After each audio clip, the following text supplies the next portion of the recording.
Welcome to the first episode of Boardroom Talk. This is a series that's going to bring you conversations that are candid, raw, and uncut. A lot of the conversations are things that you typically won't hear or talk about in the boardroom. But in this boardroom, we are not going to be shy and nothing is off limits. Also, you can kick off your pumps or loosen up your tie or just take it off. So today is going to be all about the B word, but it's not what you think it is. Our special guest, she knows all about it, but we're going to introduce her later.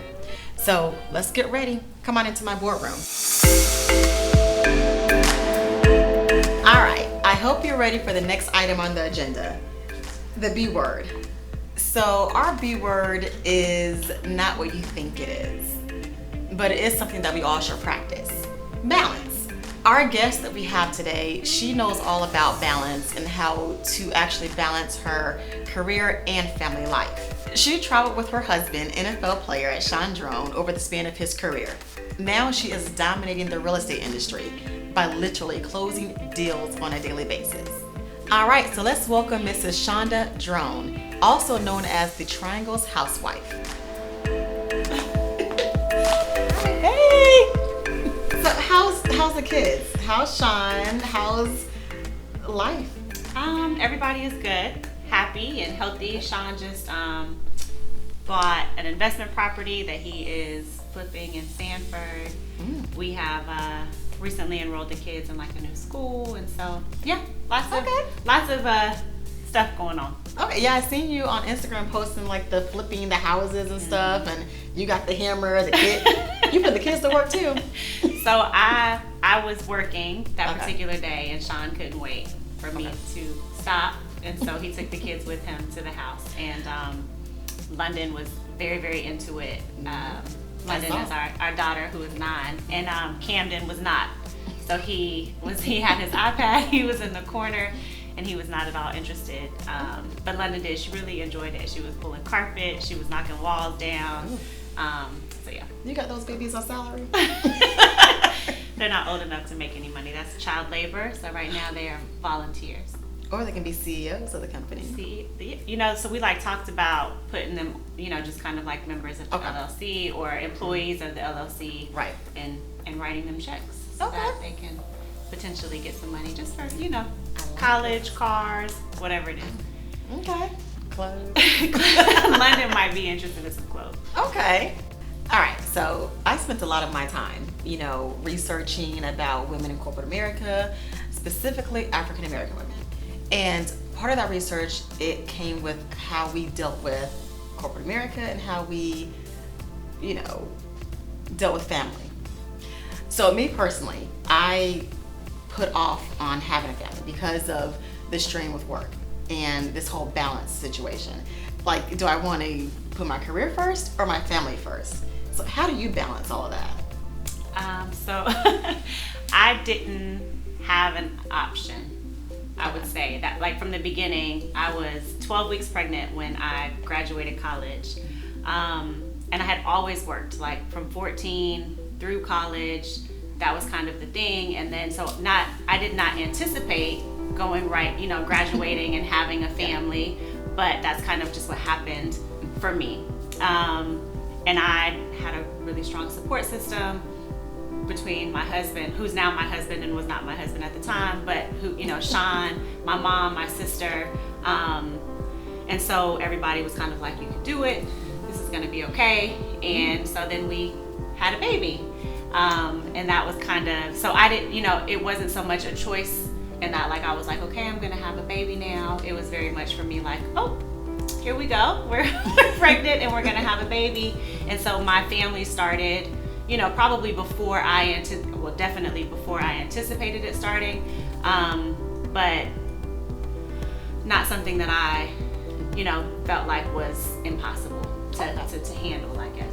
So Sean spent 7 seasons in the NFL. Right. So how did you manage 2 children? You had London and then baby number 2. Yeah. So how did you manage both children, with the traveling, still managing everything at home? How did you do that? You don't know that you have, you don't know how to do something until you're forced to do it. Is pretty much what I would say.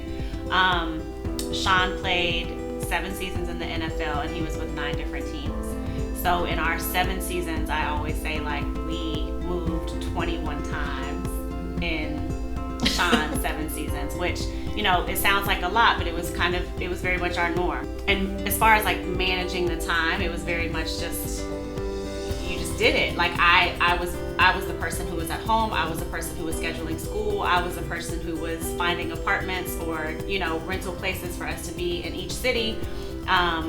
And I didn't have a choice. And so because it just happened. And there were days where I was like super overwhelmed and I was like, this is not what I signed up for. And then there were days where I was like, you know, we're fine. We're gonna make it. It's gonna be great. The kids are happy and everybody is healthy and Sean is doing what he loves.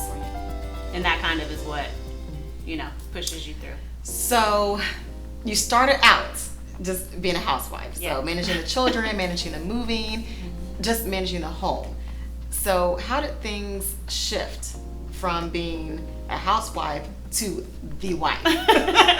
Yeah, so Sean, you know, 2017, we kind of just felt like we were starting to transition out. He was still playing, he was, you know, still doing very well.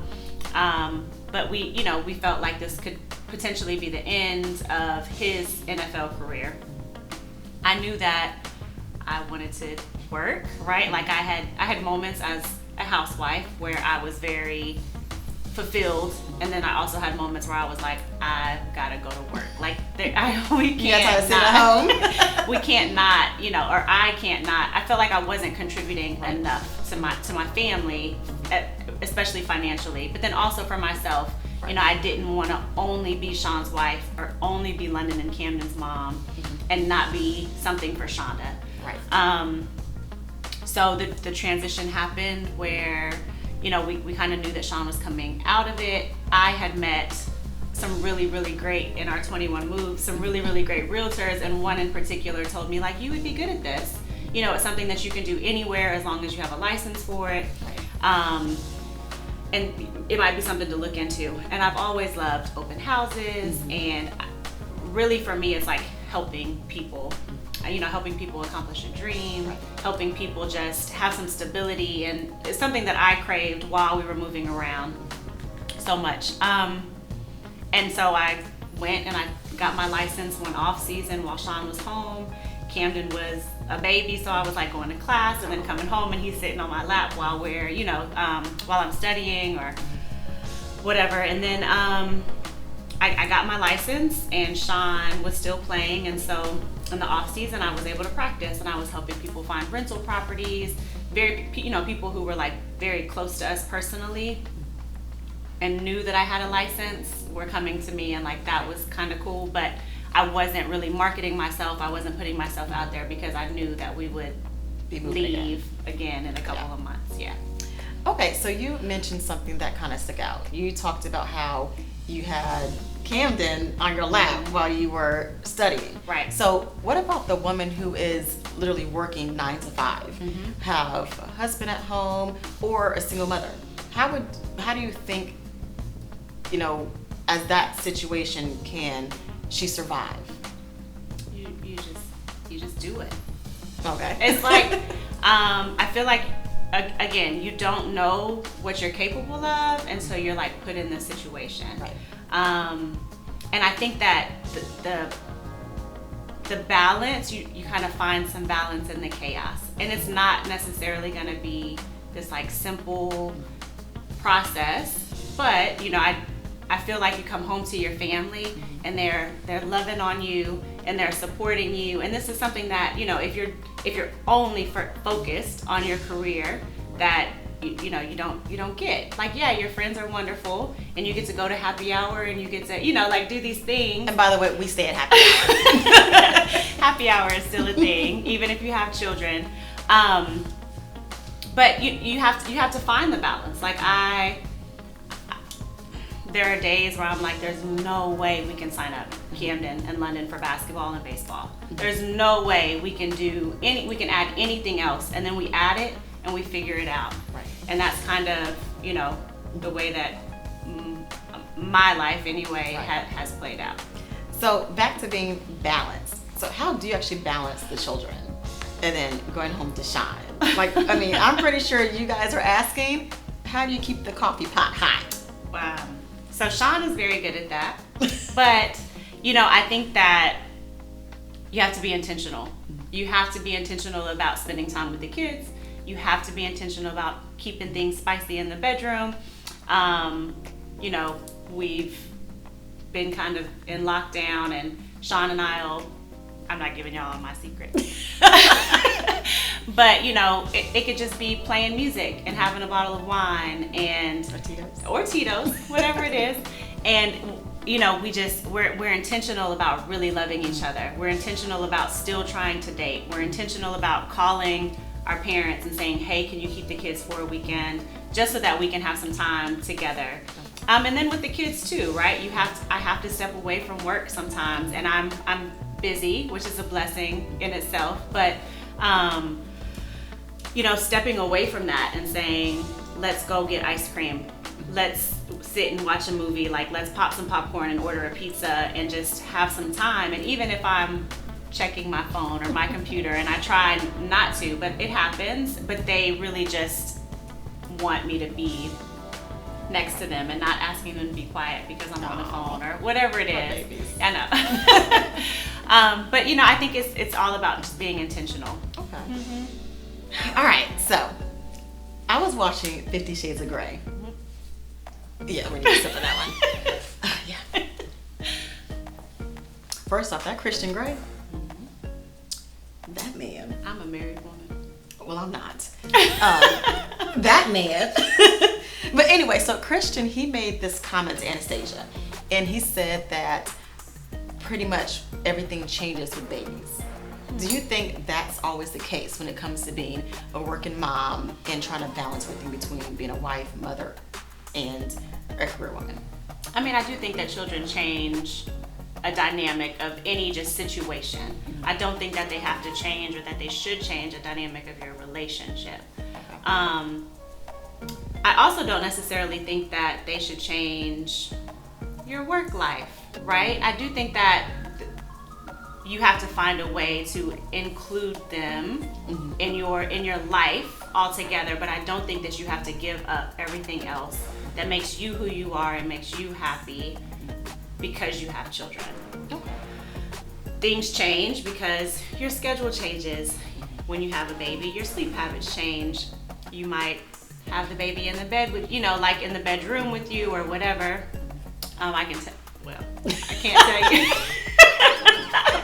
I can tell you that my husband, and he probably will be upset with me for saying this, but Sean, don't be upset with her. Sean didn't care if the children were, like if London or Camden were in. Okay, maybe I shouldn't. Oh, tell us more.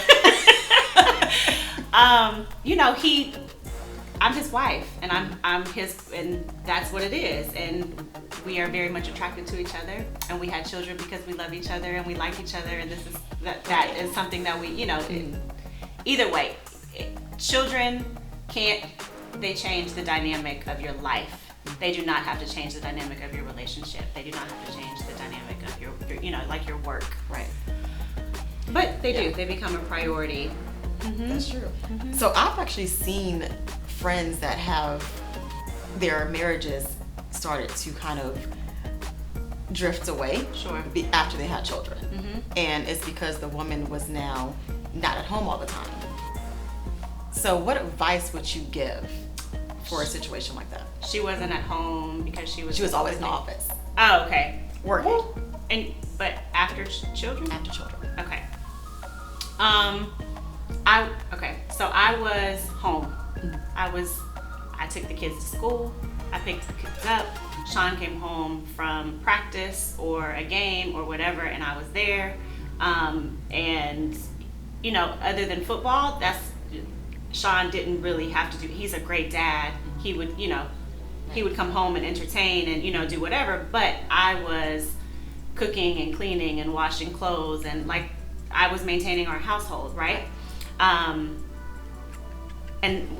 Sean and I, as a married couple, have always had children. So that isn't, I'm not able to speak on after the children came. But when Sean retired and I became a working woman, The Triangles housewife. The Triangles housewife, yes.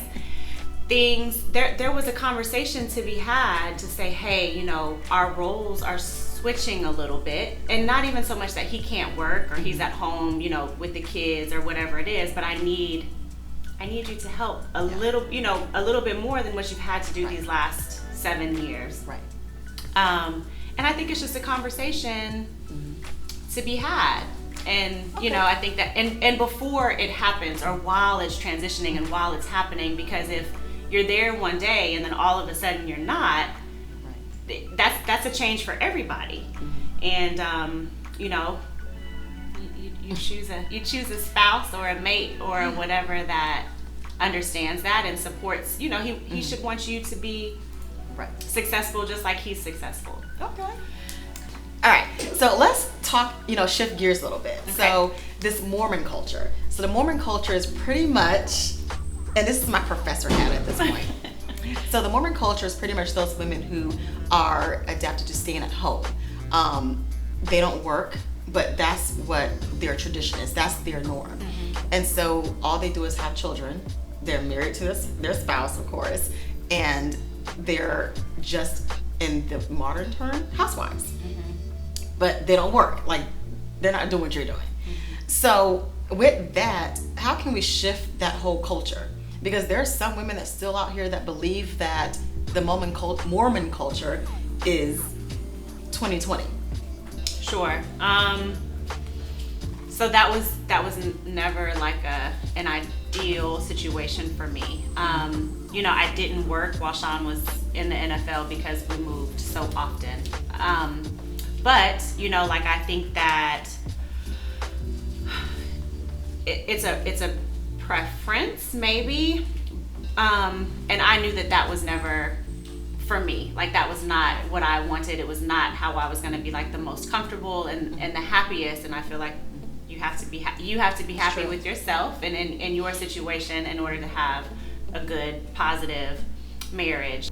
And like, I had moments, and I still have moments, where I feel like it is my responsibility to take care of the children. It's my responsibility to make dinner every night or breakfast and whatever. And you know, that's what those women were raised on. And I think that, and not even just Mormon culture, but, you know, I think that there's a Christian aspect to that. And, you know, women we raise children and we take care of our homes, and we're, what is it, the neck and the man is the head and whatever it is, right? But like, and I think that we can still be that and work and contribute financially and have, you know, a sense of just like self and individuality and not be just somebody's wife or somebody's mom.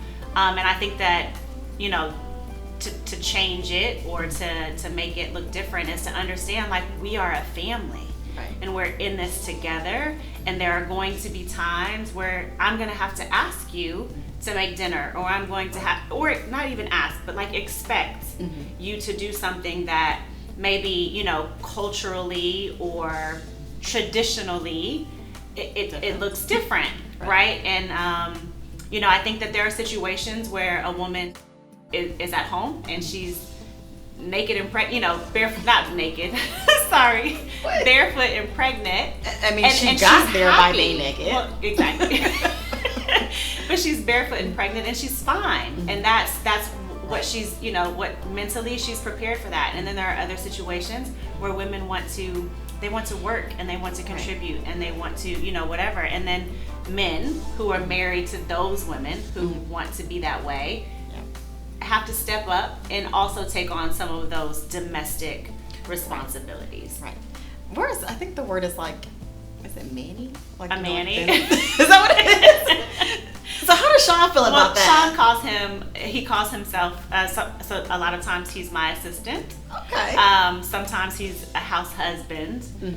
He's never called himself a manny. But, you know, and the thing is these are his children. Right. He's not a babysitter. He's not, you know, a nanny. He's a dad. And he's a husband. And he's supporting his wife in her career. Right. and she supported him for many years in his, and I don't think that he has a problem with that. You know, Sean still gets out. He plays golf. He hangs out with his, you know, guy friends. He's currently, like I mentioned earlier, you know, he bought an investment property. He's flipping it. He loves it. He's super passionate about it. It's great, and then I get to list it, and we, you know, we keep this in the family. That is a power couple. This is Yes, it's great. But there are times where I'm literally gone from 8 a.m. to 8 p.m. and Sean is taking care of our children, and you know, I feel like we've gotten to the point where I don't feel like I should feel bad about that. So why should women have to feel bad? Because culturally we're taught that women are to raise children, and we should, right? Like, we should absolutely be a part of our children's lives. We should absolutely, you know, we are the nurturers. We are the come here, baby, you know, let me make you feel better. But men should be a part of that as well. It's okay for a man to cook dinner for his children, or for a man to change a diaper, you know, whatever it is. And my husband he's a great, he has taken on this responsibility. He has, and not that he didn't have the responsibility when he was, you know, playing in the NFL, but he wasn't home to do it. They had a very strict schedule. They were gone from sometimes 5 a.m. to 5 or 6 o'clock in the evening. Sometimes later than that. They were staying the night, you know, the night before in the hotel, whatever it was. And so I had that responsibility. But now that he has the availability, now that he's working, you know, and he's also an entrepreneur and an investor and whatever, but even if he was working a 9 to 5, we would find childcare for our children, and then we would have to split the responsibility. And there are some things that I do at home. Sean's not cleaning anybody's toilet, you know, like and then I'm not taking out the trash, and there are just some things, and it works for us. But I don't think that any woman should feel like I have to, you know, this is my responsibility.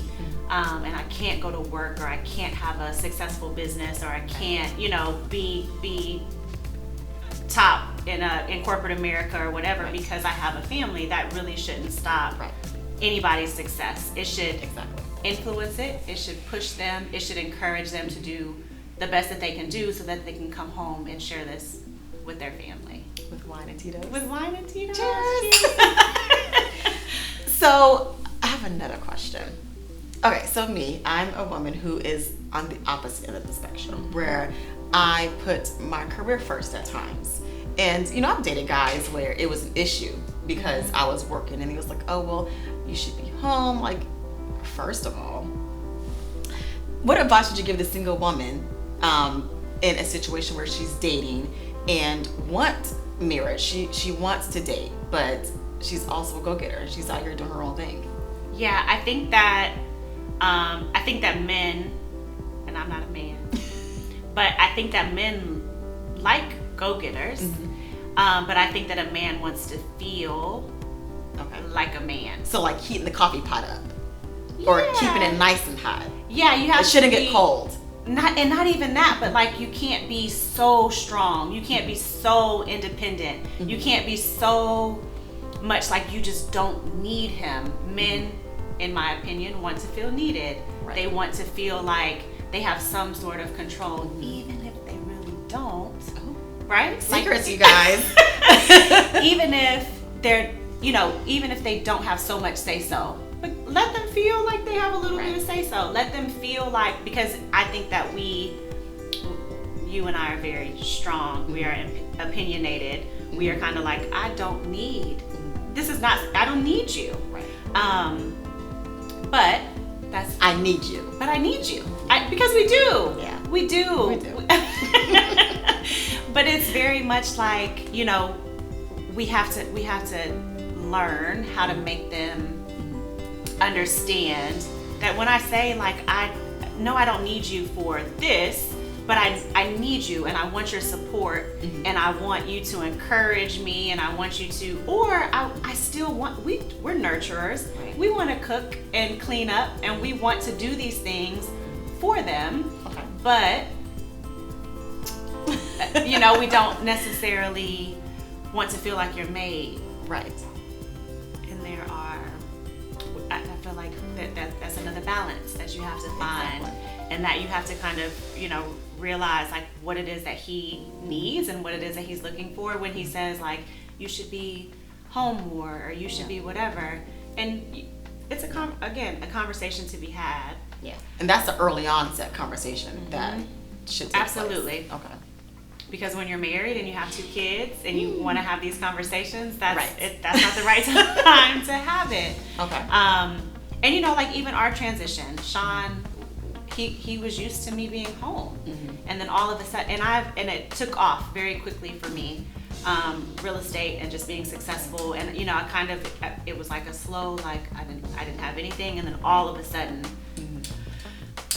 I hit the ground running, like I'm good. Right? Like I'm busy, and it's a blessing and it's amazing, but there was a transition for us. Sean wasn't getting dinner every night, and or the kids weren't, and I hate that, like there was some transition, there was some change that needed to be made. Right. And everybody had to adjust. It wasn't just me going from housewife to realtor. It was my entire family had to make an adjustment. And still, my kids are like, why aren't you home? Like, why aren't you the one to take us to school? Or why aren't you? And I'm like, because mommy and daddy, daddy lived, like he played and he had his career, and now mommy is starting her career and she has to work just as hard as daddy had to work. But it was just an adjustment. Oh, I like that. So we're going to play this or that. Oh, okay. Who's the better cook? Oh, you were Sean. Sean. Really? So I feel like what I cook well, but I don't experiment. Like Sean will say like, we're gonna have, I don't know, we went to dinner and we had a mushroom soup, and so Sean's gonna go home and try to make this mushroom soup, and I'm just not that person. Okay. I stick to what I know. I might try a new recipe every now and again, and if it's good, it makes the rotation, right? Like, okay, we're gonna have it, it's gonna be great. But Sean is very much an experimenter, and he's a chef. Like, he really enjoys it. He likes the process. He will like walk down the aisle and grab a seasoning or a sauce or whatever. We have these like sauces or seasonings, and I'm like, what in the world? And he's like, oh, it looked good, or I read about it, and then we just have it, and he uses it one time, and it stays in the cabinet, and so like you just learn but Sean is definitely the better cook. Okay. So again, I love 50 Shades of Grey. Yeah. Like, I don't. No judging. Okay. So, this or that. The red room or bedroom? Like, do we have a separate? Like, is there a separate Preference. Oh. So, in 50 Shades of Grey, like the whole series, that whole red room? Yes. So I think that for us, that we have children, the red room is in the bedroom. So it's the bedroom, but the red room setup. Yeah. Oh.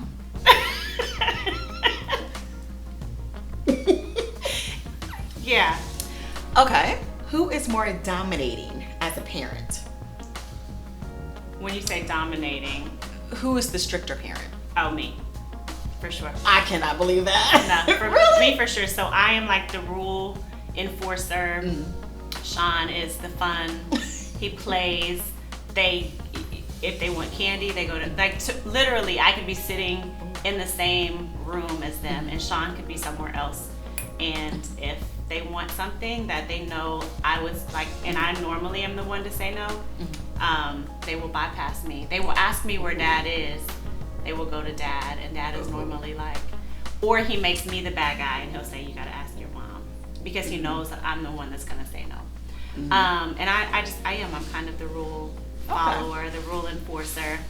Okay. And Sean is like, yeah, have the soda, or yeah. Okay. He's also the disciplinarian. Okay, but So like, if they get in trouble, then Sean is normally who kind of enforces that, but I am the nurturer and the one that's gonna hold I them know. afterwards. Yeah, but I mean more like we have candy on Fridays, and that's the day that you have candy. It's not, you know what I mean? Okay. I try not to let them have a bunch of soda, and we have to eat a vegetable, and whatever it is. Okay. And Sean is not that person. Okay. So just to kind of wrap up what we talked about today, we know that it is possible for you to have balance, not just in your career, but in your personal life. Really, Mrs. Draughn knows how to keep it hot in her relationships and be an entire career woman. It's possible. So I would like to thank you for coming on Boardroom Talk. We enjoyed you. I enjoyed myself. Thank you. Thank you. Great conversation. Great cocktails. By the way, we are drinking Black Girl Magic Rosé. And it is a Black-owned company. And actually tastes really good. All right, so I will catch you all on the next episode of Boardroom Talk.